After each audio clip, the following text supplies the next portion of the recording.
T'as de l'argent, tu veux t'acheter un Hyper Roadster, mais la Super Duke 1390, c'est pas pour toi. Je vais te donner 5 alternatives à ce monstre. La première, c'est l'Aprilia Tuono V4 Factory, une moto avec une sonorité incroyable. C'est d'ailleurs le plus beau son de toute l'industrie moto, hein, je veux rien entendre. Une machine folle avec une précision digne du lame de rasoir. 19 999 €, mais avec ça, crois-moi, tu vas te faire plaisir. Ensuite, je vais te parler de la Triumph Speed Triple 1200 RS, celle qui est peut-être pour moi le meilleur Hyper Roadster car elle offre un rapport qualité-prix tout bonnement incroyable. Un 3 cylindres en ligne qui délivre 180 chevaux et de belles quantités de couple, de la technologie à gogo, une finition comme seul Triumph sait la faire qui est absolument irréprochable et le tout dans un package sacrément accessible, 18 500 €.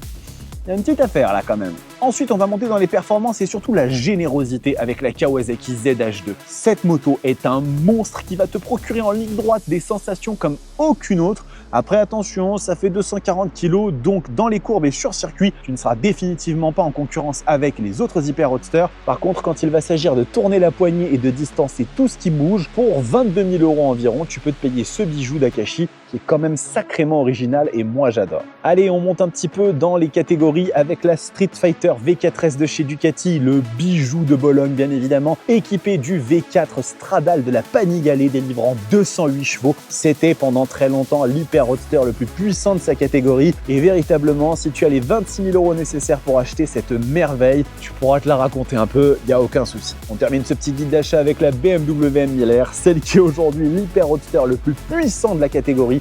210 chevaux, le moteur de la S1000RR qui a été transfusé quasiment à l'identique avec une technologie ShiftCam qui lui donne un sacré peps à bas régime, quelque chose d'assez impressionnant, de la technologie à tous les étages et une moto qui se vit quand même plutôt bien au quotidien. Si tu as le cœur BMW, tu ne peux que te régaler. On est à 22 000 € pour la version de base et presque 28 pour la version compétition qui est recouverte de carbone, mais avec ça, t'es paré.